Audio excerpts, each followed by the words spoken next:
Hey everybody, back again, and tonight I am back at Central Public School.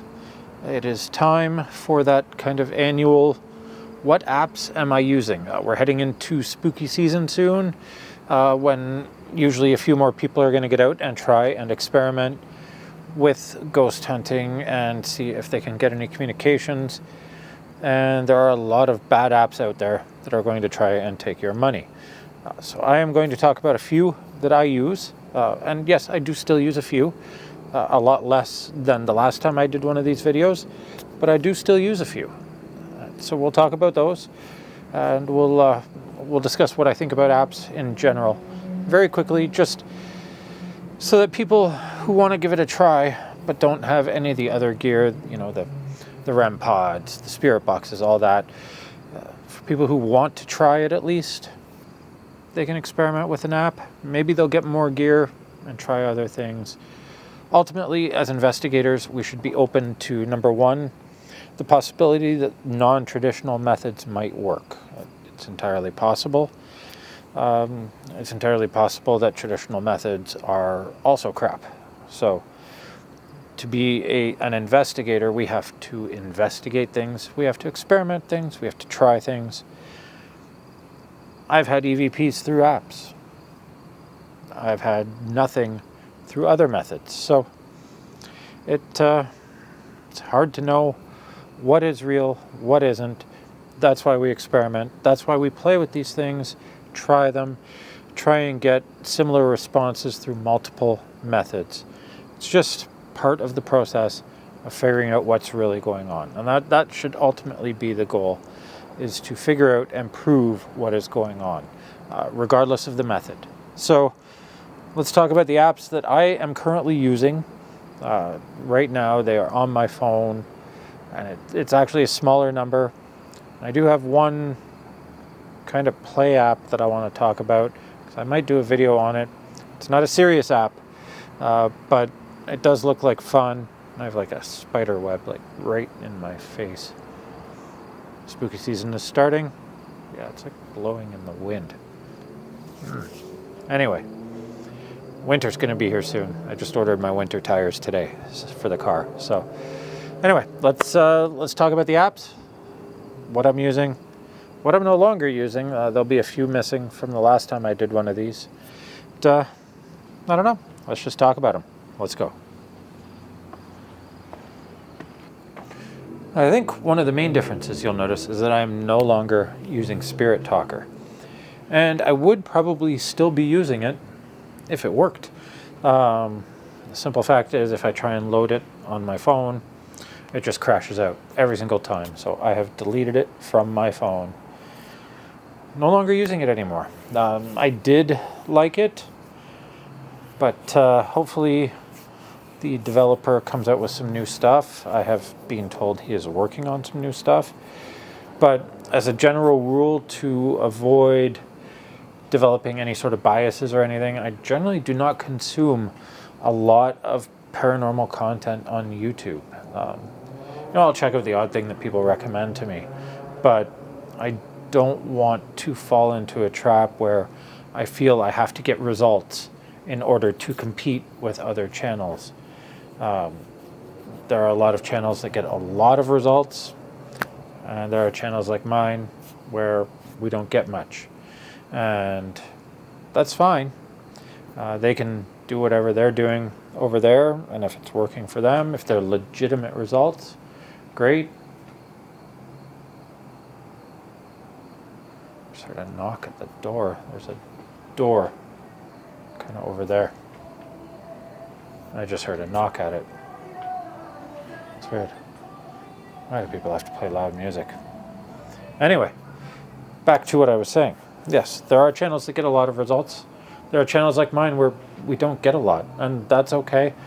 I'm going to keep my methods the way I do them, and part of that is just avoiding consuming content where people get a lot of results, because I want to avoid feeling like I need to compete with that. That's just how I want to do things. And hopefully, some of you, I think, at least appreciate that. So yeah, Spirit Talker, no more. Now there are two other apps by the same developer, the Spirit Music Box and the Spirit Bell. I still do have them on my phone, and I still use them from time to time, but not nearly as regularly as I used to. So I guess if I was making a top 5 list, then they would be kind of number 5 on my list, sharing number 5. They're both very similar in that you put your phone in airplane mode, you set it down. I'll actually break out my phone here, and we'll do a quick show of both of them to the camera for those that have never seen. So if we bring the Spirit Music Box up, it's kind of going to look like that, and focus on that. And then if you're in airplane mode, which I'm not right now, but you hit start, it's going to calibrate. Forget about my eye for a second and focus on that.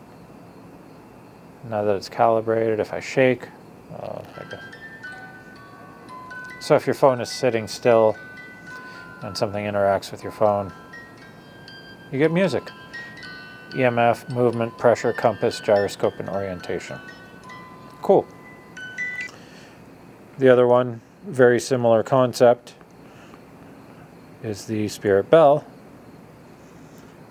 And that's that one. And again, if we hit the start, it's going to calibrate. And I'm watching the screen there. So same thing, dings. Same as the Music Box. So those would probably be at number 5 on my list of the 5 apps that I'm using. Or I don't even know if we can make this a list of 5. I'm just going to go with the ones that I do use. So those 2 are there for sure. Another one that I use, not as regularly, but it is what I consider to be one of the best just data gathering apps, and that is M3. And there's M2 as well, that is also very good. I'll show that one. That's what that one looks like. And again, super simple, but it does gather a lot of different data, and that's what it's good for. So you can, I'll just read through here. You can do audio, you can do EMF, EVP, frequency, gyroscope, geoscope, ghost box, LiDAR, lux scope, which measures light, SLS, SSEQ, twilight, barometer. Then there's ways to analyze your data. So it's not actually interpreting anything, it's just providing you with information. So strictly from a research point of view, fantastic to gather that information. Hoping when I do some investigations coming up that I can really put it to a test along with a few other things. I just really want to use this app more going into to this season and further. I think gathering data is really important. Gathering changes in data, just analyzing it will be really important. So I haven't done nearly enough of that. I think I really need to. This app is staying and will be used way, way more frequently. With that said, there's a couple others. Let's talk about those. So one of the apps that I've started using this year, and I don't have it hooked up right now, but the thermal camera is an app, and I love that thing. I use it on almost any investigation that I'm doing where I've got all my gear with me. It is in my gear bag that I have, and I don't know, I love using that app. I love what I can do with that app in conjunction with the camera. So I don't know if it's fully an app per se, but it is an app that really aids with the thermal camera and aids in investigating. So the Thermal P2 app that comes with the camera, fabulous, great, does everything you want, records, does photos, has so many settings, allows you to capture data that you can then interpret however you want. Again, no direct communication. Maybe, I haven't had anything yet. You might be able to ask it to generate, or any spirits to generate cold spots. Maybe. We'll see. I'm hoping to be able to get to the stage where I can get communication like that. Like, if you're really here, can you please put a cold spot to my right, or have a cold spot touch me as I'm feeling it and just move through. So capturing something like that would be fantastic. That app's going to help do it. I'm looking forward to that. But let's talk about the big four, and it is four that I absolutely love, and that is the GhostTube series. GhostTube, GhostTube Vox, GhostTube SLS, and GhostTube Seer. The one I use the least would be SLS, and that is simply because SLS gives you a lot of false positives. I have had one occasion where I think it picked up something legitimate. Hard to say for sure, but I couldn't figure out why it was showing me what it was showing, and that was in what is considered one of Canada's most haunted locations, where I was pointing the phone into an attic area, darkness, and it returned the mapping of a figure.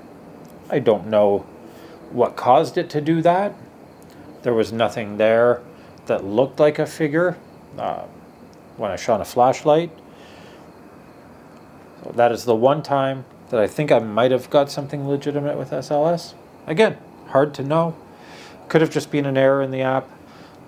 There are legitimate cameras that do that type of thing. There's a laser emitter on an iPhone. If you put up an infrared camera, you can actually see the flashes and the pulses. It's interesting. So, yeah, SLS, probably the least used of the GhostTube family, but I do use it. GhostTube Vox. GhostTube Vox has become very interesting. I'm starting to understand it more, and like to use it in conjunction with a spirit box because it's similar. I like to listen to it, and I have been able myself to interpret more from it just from practice listening to it.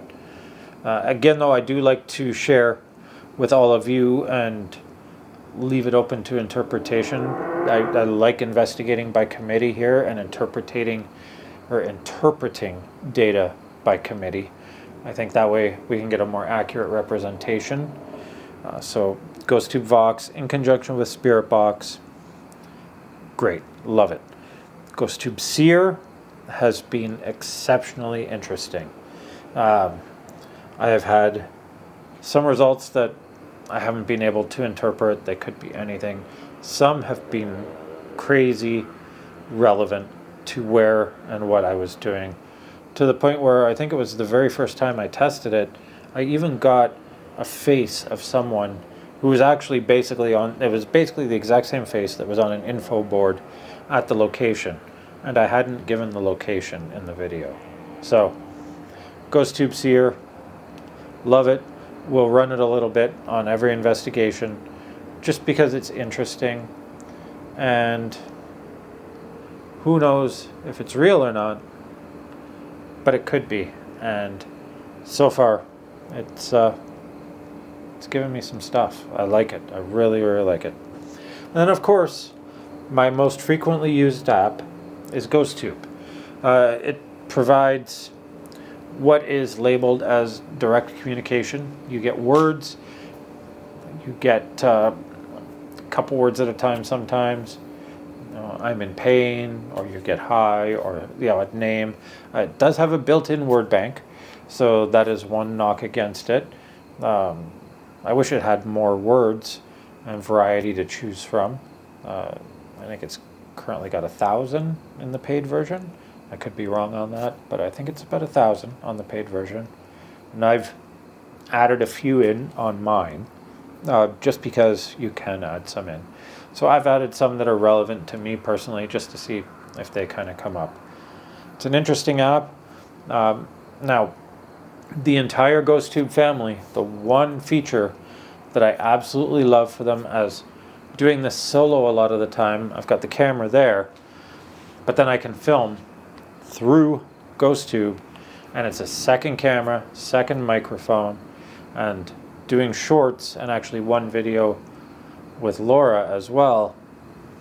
I have picked up voices through GhostTube that were not present where I was.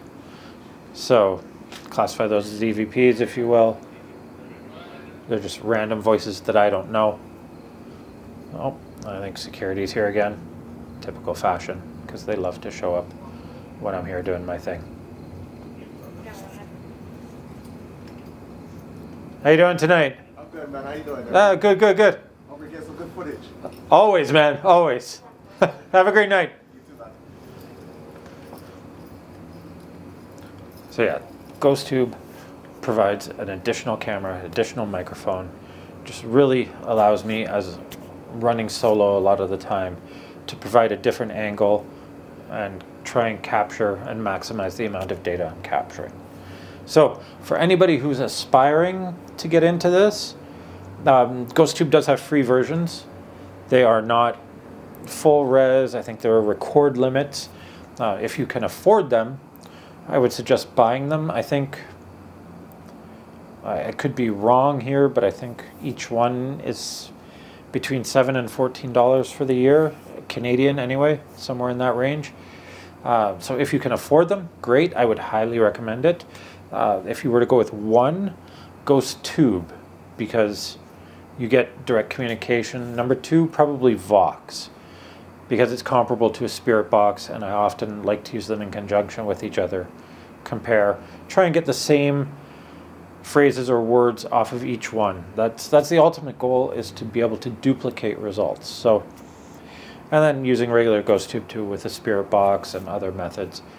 It's all about duplication and repeating, and then duplicate again and repeat again in a predictable fashion. Very important. So that's it. Those are the apps that I am currently using.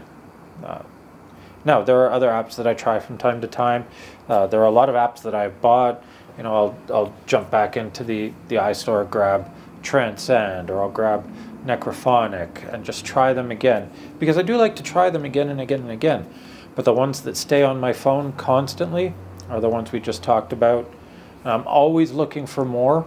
I know one that I've had recommended to me is Occult Dice. Can't find it in the iStore. So if you happen to have a different name that I can search for it under, please share that. I'd love to try it. If you have any other apps that you think I should try or try again, please let me know, and I will do so. Happy to share it with you all. I have some cool investigations lined up, including the Carnegie Library building. That's coming soon. And it's coming into the Halloween season. Maybe I'll go live again on Halloween night. Just maybe. Maybe from Boston Mill Cemetery again, because that was really cool.